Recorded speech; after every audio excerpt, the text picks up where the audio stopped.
같이 보실 하나님 말씀은 시편 100편 3절 한 절의 말씀입니다. 짧은 한 절의 말씀 우리 큰 목소리로 함께 읽도록 하겠습니다. 여호와가 우리 하나님이신 줄 너희는 알지어다. 그는 우리를 지으시니요 우리는 그의 것이니 그의 백성이요 그의 기르시는 양이로다. 아멘. 우리 한 번만 더 읽을까요? 시작.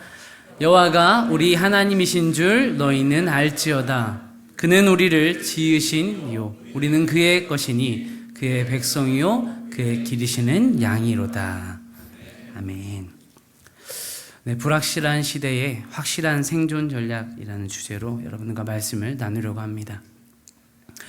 네, 우리가 살아가는 현 시대를 가리켜서 불확실한 시대라고 표현할 수 있을 것 같습니다. 우리가 사는 시대는 모든 것이 다 불확실합니다. 사람들의 목표가 뭘까요? 이런 불확실한 시대에서 조금 더 안정적으로, 조금 더 뭔가 확실한 것을 이렇게 꿈꾸면서 그것을 잡기 위해 달려가는 삶인 것 같아요. 잘 먹고 잘 사는 것이 한마디로 사람들의 목표인데 이것이 어그러지거나 깨트려지지 않도록 조금 더 단단하고 안정적인 그런 기반을 원한다는 것이죠. 때로는 그래서 자녀들이 공부를 잘하고 좋은 대학에 들어가는 것이 사람들의 목표가 되기도 합니다. 자녀들이 서울대를 들어가고 미국 MBA 상위권 그런 대학에 들어가면 인생을 성공이라고 말할 수 있을까요? 너 성공했구나 라고 말할 수 있을까요? 성공했죠. 네, 성공한 겁니다. 여러분, 좋은 직장에 들어가고 사업이 또 잘 되면 성공한 겁니까? 어렵나요, 질문이? 성공한 거죠. 네, 성공한 겁니다. 그런데 그게 확실히 인생의 정답이라고, 그것이 인생의 목표이며 목적이라고 확신 있게 충분하다라고 그렇게 말할 수 있을까요? 물론 그 노력과 실력이 대단하고 앞으로의 미래가 기대되는 인생인 것은 맞을 겁니다. 남들보다 조금이라도 더 앞서기 위해, 조금이라도 더 배우고 더 좋은 기회를 얻기 위해 사람들은 지금까지 많이 노력해왔고 앞으로도 노력할 겁니다. 그러나 그 어떤 것을 가져도, 그 어떤 자리에 있어도 남들이 보기엔 성공했구나라고 충분히 그렇게 여길 만한 조건들이 내 삶에 많이 있다 하더라도 여전히 불안할 것입니다. 세상은 전쟁터와 같기 때문입니다. 여러분, 전쟁을 겪어보셨습니까? 여러분, 전쟁이 난 곳에 살면 어떤 기분일까요? 오늘 우리가 살아가고 있는 이곳에 전쟁이 난다면 여러분 어떤 기분일까요? 어떤 삶을 살아가게 될까요? 자고 일어나는데 이웃집에 폭탄이 터져서 집과 사람이 한순간에 사라지기도 하고, 상상할 수 없습니다. 그런데 확실히 말할 수 있는 것은 매일매일 매순간이 불안할 거라는 거예요. 돈이 많으면 불안하지 않을까요, 혹시? 난 돈이 많으니까. 나는 대단한 어떤 기업의 CEO이고 오너이고 잘 나가는 사람이니까 불안하지 않을까요? 나는 너무너무 건강하니까 그러면 여러분 불안하지 않을까요? 오늘 내가 살아있다는 이유만으로 불안하지 않을 수 있을까요? 전쟁터라는 곳은 그런 곳은 아닌 것 같아요. 언제 죽을지도 모르고 내가 가진 어떤 것들이 쓸모없게 되어버리거나 나를 돕지 못하는, 나의 안전과 내 생명과 인생을 보장해 주지 못하는 때가 올 수 있다는 것을 알고 있기 때문입니다. 우리는 지금 총칼이 난무하지 않는, 그렇게 총칼이 총각 칼만 들지 않았지 전쟁터와 같은 그런 세상에 살아가고 있기 때문에 이런 불안한 마음을 무의식적으로라도 우리는 안고 살아가는 것 같습니다. 사람은 눈앞에 있는 사자보다도 무엇이 있을지 모르는 어두움을 더 두려워한다고 합니다. 이것이 불확실성이 주는 두려움인 것 같아요. 내일을 어떻게 살아가야 할지, 나는 과연 망하진 않을까? 성경은 이런 불확실한 시대에서 생존 전략을 우리에게 제시하고 있습니다. 그런데 그것이 돈이나 힘이나 실력이라고 말하지 않습니다. 진짜 중요한 게 있다라는 거예요. 오늘 성경에서 말하는 생존 전략이 뭘까요? 이 시대가 아무리 불확실한 시대라도요, 확실한 것 하나만 있다면 불안해하지 않아도 된다는 겁니다. 정확한 길을 알고 있다면 그 길로만 걸어가면 된다는 겁니다. 그것이 오늘 본문의 내용이에요. 여호와가 우리 하나님이신 줄 너희는 알라고 이야기합니다. 그리고 그는 우리를 지으시니고 우리는 그의 것이니 그의 백성이고 그의 기르시는 양이다라고 우리에게 선언하고 있습니다. 하나님이 우리를 만드셨대요. 창조하셨다라고 선언합니다. 이미 알고 있는 사실 아닙니까? 그런데 이것은 가장 중요한 내용입니다. 나의 시작과 나의 끝을 선언하고 있는 내용인 거예요. 여러분, 하나님께서 그럼 우리를 대체 왜 만드셨을까요? 사람이 만든 모든 물건에도 다 목적이 있잖아요. 마이크도 그렇고요. 종이도 그렇고 모든 것이 목적이 있습니다. 하물며 하나님께서 나를 창조하셨다면 하나님의 목적은 무엇일까요? 제가 많은 청년들에게 물어봤습니다. 넌 인생의 목적이 뭐야? 너의 비전은 뭐야? 네 꿈은 뭐니? 대부분의 청년들이요, 돈 버는 것이라고 답했습니다. 성공하는 것이라고 답했습니다. 부모님이 크리스찬이든 아니든 많은 아이들이 내 꿈은 돈 많이 버는 겁니다 라고 답한다는 거예요. 어쩌면 안타까운 것은 부모님이 우리가 말은 우리는 하나님의 것이고 하나님의 뜻대로 사는 것이 가장 성공이며 중요하다라고 말은 하지만 우리가 지향하는 바는, 삶으로 보여주고 있는 교육은 세상과 다르지 않는 것은 아닐까 하는 두려움과 안타까움이 들었었습니다. 여러분, 생각을 한번 해볼까요? 우리가 정말 돈을 벌기 위해, 성공하기 위해 창조되었다라고 본다면요, 그 인생이 어떤 인생이겠습니까? 여러분, 그런 인생이라고 믿고 싶으십니까? 내가 성공하기 위해 숨쉬고 있어. 내가 돈 벌기 위해 살아가고 있어. 너무 비참한 인생 아닙니까?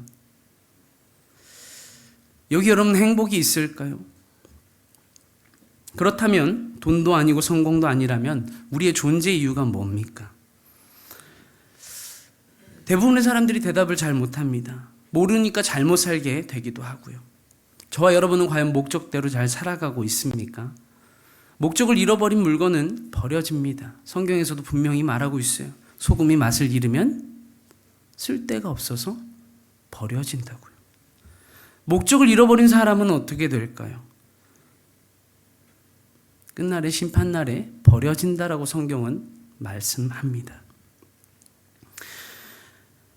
하나님이 우리를 왜 지으셨는지, 우리 인생의 목적이 무엇인지를 모르고 살아간다면 우리는 먼지에 불과합니다.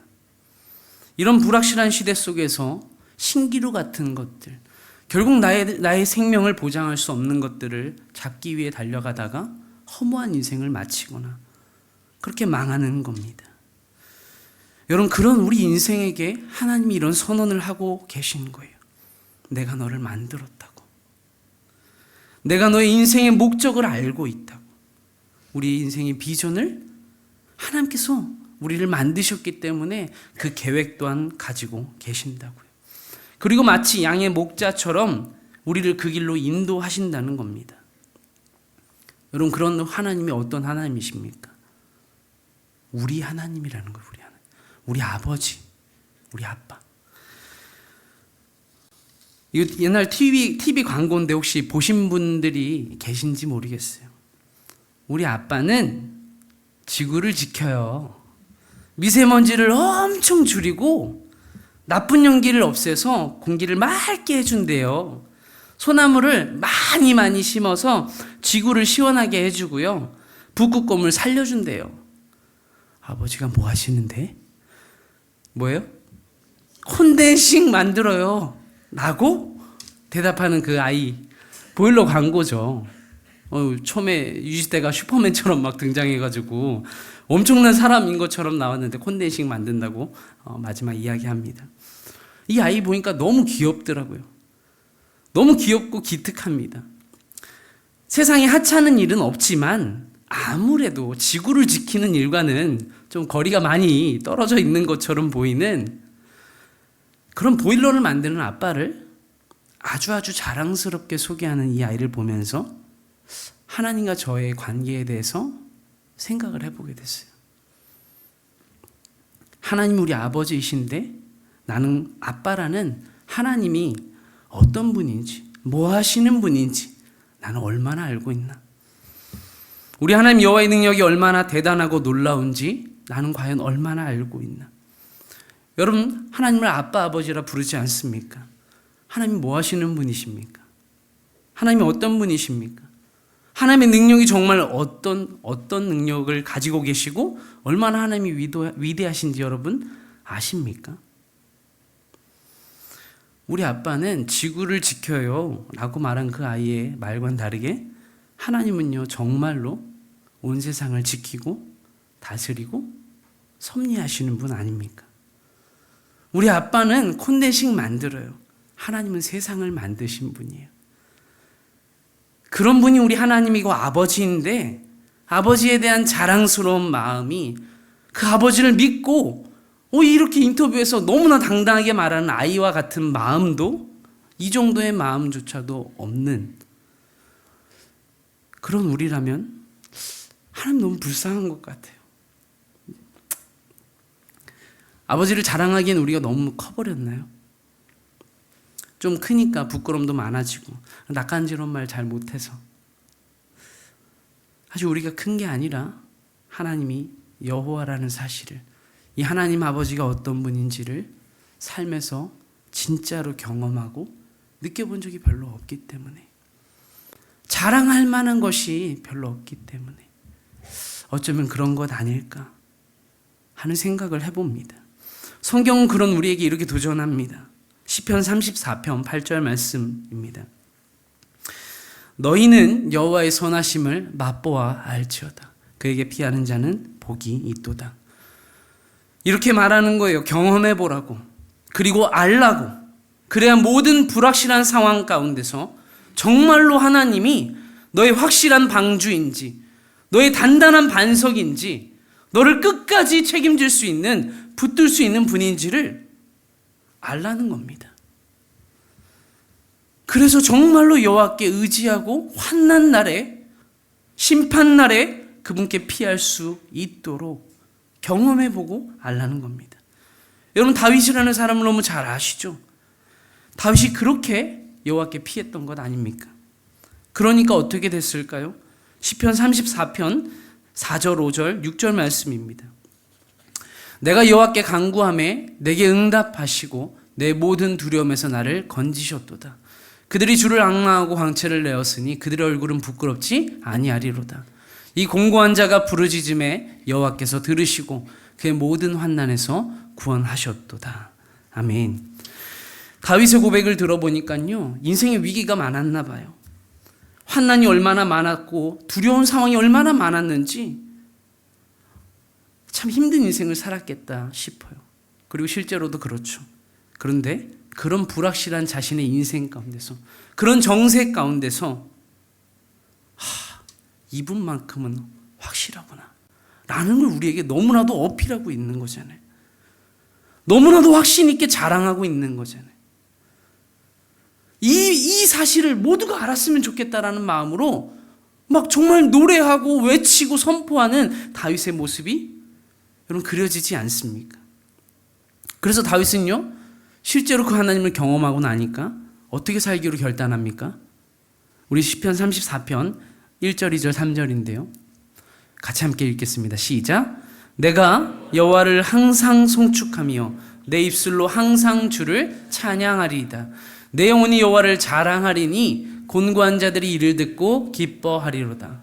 나와 함께 여호와를 광대하시다 하며 함께 그의 이름을 높이세. 아멘. 성경은요, 사람을 지은 목적이 하나님의 영광을 찬양하기 위해서라고 우리에게 알려줍니다. 다윗을 보니까요, 그 목적대로 고백하고 있더라고요.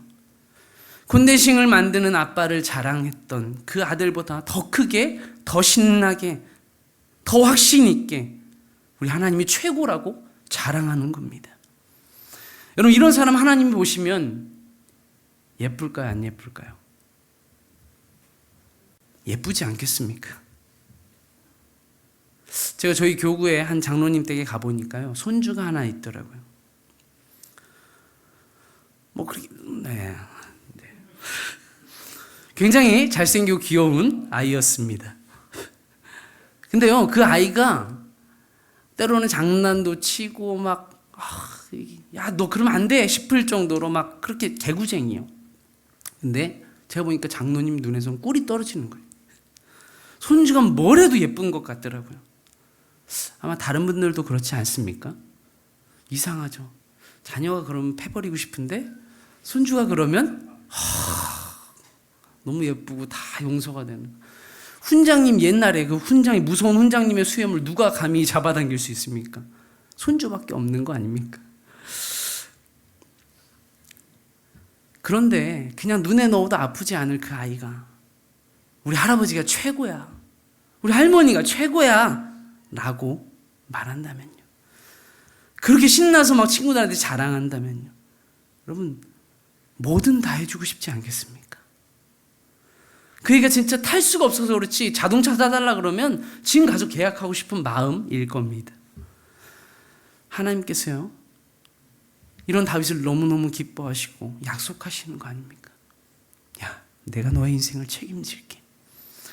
내가 아주 너 제대로 이끌어 줄게. 내가 너 제대로 밀어줄게. 야, 세상에 그 누구도 부러워할 필요 없도록 내가 너의 목자가 되어서 확실하게 너를 이끌어 줄 거야. 바로 그분이 오늘 저와 여러분에게 동일하게 말씀하고 있는 겁니다. 너 인생의 불확실한 상황, 불확실한 미래, 수많은 환난, 너를 하루에도 12번도 더 위축되게 만드는 두려운 그런 마음과 상황들,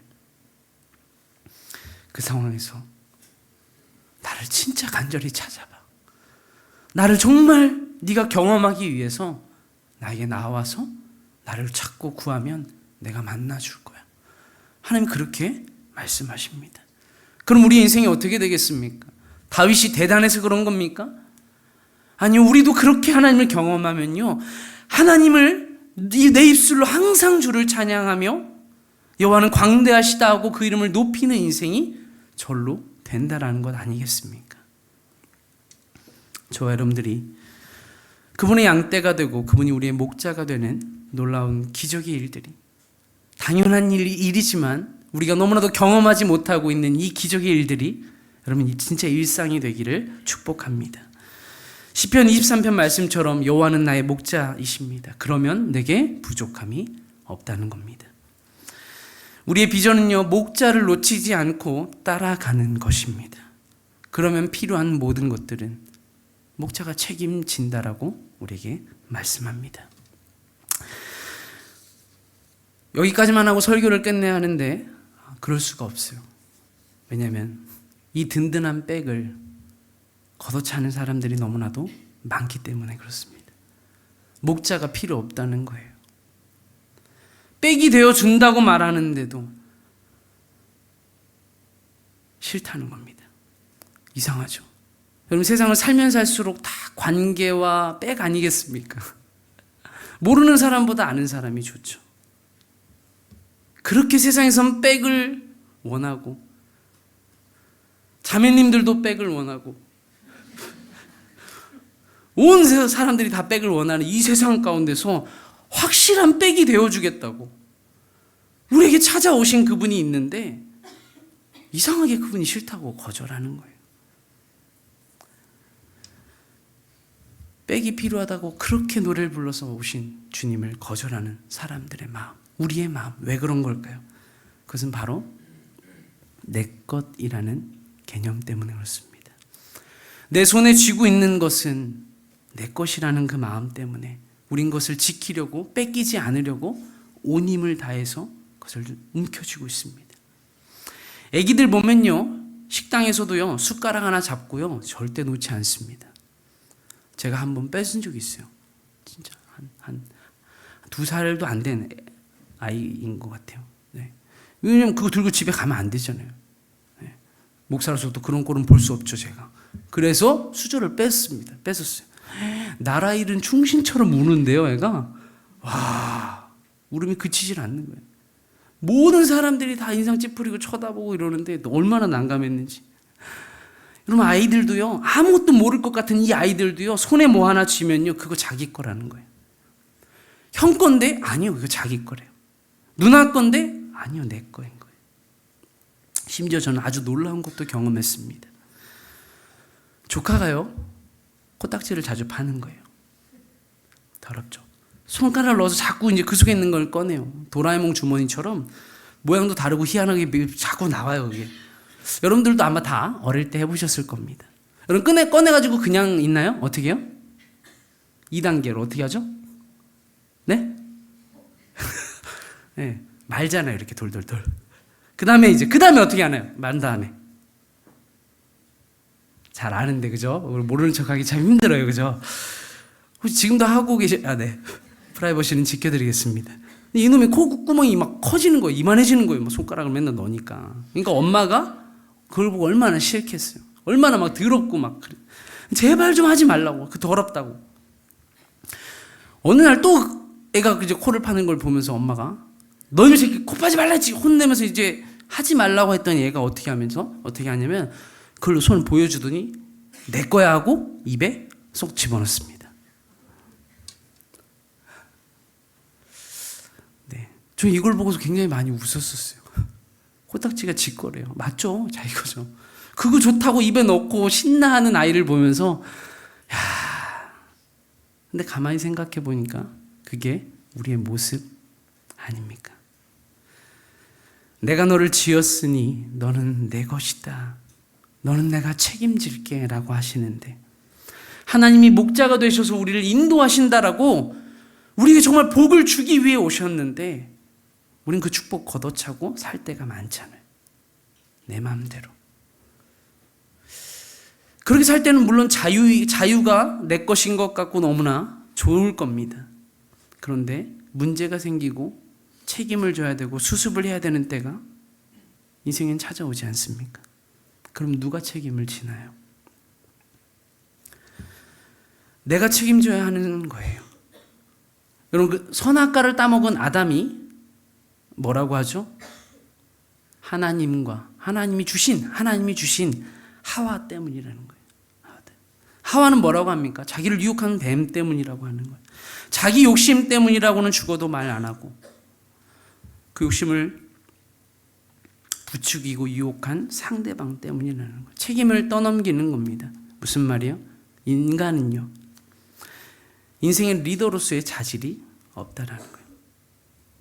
이런 리더를 믿고 어떻게 따라갈 수 있습니까? 자기 스스로도 자기 삶을 책임질 수 없는 그런 우리가 어떻게 인생의 리더가 될 수 있겠어요? 그럼에도 불구하고 우리는 끊임없이 내 인생의 주인은 바로 나라고 이야기한다는 겁니다. 성경에서는 이것을 죄라고 우리에게 알려줍니다. 성경에서 말하는 죄의 본질은 바로 하나님이 나를 지으시고 나의 주인됨을 거부하고 내가 주인 되어 살아가는 것이 죄의 본질입니다. 여러분, 내가 내 인생의 주인 되어 살 수 없는 이유가 뭘까요? 여러분, 나라는 리더는 믿을 만한 사람인가요? 믿을 만한 존재인가요? 스스로가 너무 잘 알고 있지 않습니까? 그럼에도 우리는 끊임없이 내가 내 인생의 운전자이고 전문가이고 내 것이라고 말합니다. 우리는 우리 인생에 대한 소유권이 없고요. 내 인생을 운전할 수 있는 라이센스가 없습니다. 근데 라이센스를 다 가지고 있는 거예요. 여러분, 자격 없는 곳에서 준 라이센스를 뭐라고 부르나요? 그렇게 발급해 주는 걸 뭐라고 할까요? 부정행위라고 합니다. 그리고 그것은 효력이 없어요.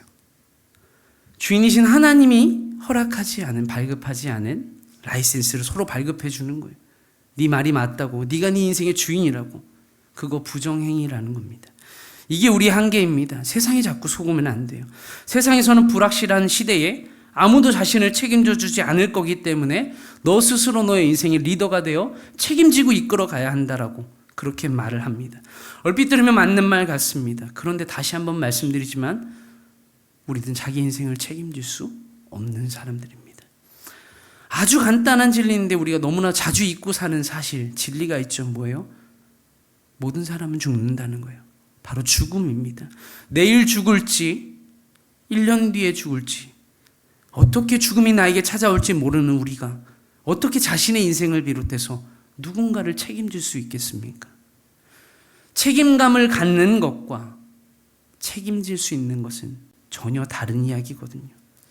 우리는 주어진 일에 또 맡겨진 사람들을 책임감 있게 사랑하며 지키며 보호하며 함께 가야 하지만 책임질 수 있는 존재는 아니라는 것을 알아야 한다는 거예요. 그럼 어떻게 해야 합니까? 책임질 수 있는 그분에게 나아가야 합니다. 불확실한 시대에 확실한 인생을 사는 이 방법을 여러분 꼭 우리가 기억했으면 좋겠습니다. 그것은 오늘 우리 하나님이 우리 인생을 책임질 수 있는 리더이신 것, 능력의 여호와 하나님이신 것을 알아야 합니다. 여러분, 혹시 오늘 여러분의 인생에 위기가 찾아왔습니까? 환난이 찾아왔습니까? 너무나도 두렵고 위축되는 일들이 있습니까? 가정에, 일터에, 여러분 어떤 여러분의 상황에 위기가 찾아왔는지 저는 알 수 없지만 그 위기가 여러분을 절망으로 몰아넣고 있다면 이 자리에 나온 것이 오히려 저와 여러분에게 저는 축복일이 될 거라고 믿습니다. 다윗이 그 여호와 하나님이 자신의 하나님이 되신 것을, 나의 목자가 되신 것을 경험한 것처럼요, 그분이 저와 여러분의 목자가 되실 수 있는 여러분 그 시간이 오늘 이 시간이 될 거라 저는 믿습니다. 내 모든 두려움보다 과연 크신 분이 맞는지, 나의 모든 환난에서 나를 건질 수 있는 능력의 하나님이, 구원의 하나님이 맞는지 그 여호와의 선하심을 맛보아 알게 되는 저와 여러분들 되기를 소망합니다. 말씀을 정리하려고 합니다. 영화 기생충에 이런 대사가 있습니다. 너는 계획이 다 있구나. 네. 안 보셨나요, 기생충? 네. 다니지도 않는 학교에 재학증명서를 위조하는, 그러면서 합리화하는 아들에게 어차피 내년에 들어갈 거기 때문에 미리 재학증명서를 위조하는 것은 그렇게 큰 불법이 아닙니다. 잘못된 거. 오직 내 계획은 내년에 거기에 들어가는 게 맞으니까요. 그런 아들에게 아버지가 굉장히 자랑스러워하면서 자랑스럽다고 이렇게 하면서 너는 다 계획이 있구나 라고 이야기하는 그런 내용입니다. 그래요, 맞습니다. 우리 인생은요, 계획을 세웁니다. 그런데 잘못될 때가 많습니다. 때로는 잘못된 계획이거나 이룰 수 없는 계획을 세우는 경우도 많습니다. 또 다른 드라마에서는 주인공이 이렇게 말하기도 합니다. 저는 원래 계획을 세우지 않습니다. 왜냐하면요, 인생이 제 계획대로 된 것이 하나도 없거든요. 그래서 저는 그냥 하루하루 최선을 다해 살아갈 뿐입니다. 여러분, 이 사람의 고백처럼요, 계획을 세워봤자 계획대로 안 되는 것을 우리 모두는 경험해 봤을 겁니다. 그래서 계획 세우는 것조차 때로는 포기하기도 하죠. 그럼 우리 주님은 어떠실까요? 잘못된 계획을 가지고 계실까요? 아니면 계획대로 되지 않아서 실패하시는 주님이실까요? 분명히 우리 주님에게도 계획이 다 있으시거든요. 근데 그 계획은요, 우리와는 좀 다르게 확실하고도 좋은 계획이며 반드시 성공하는 계획이십니다.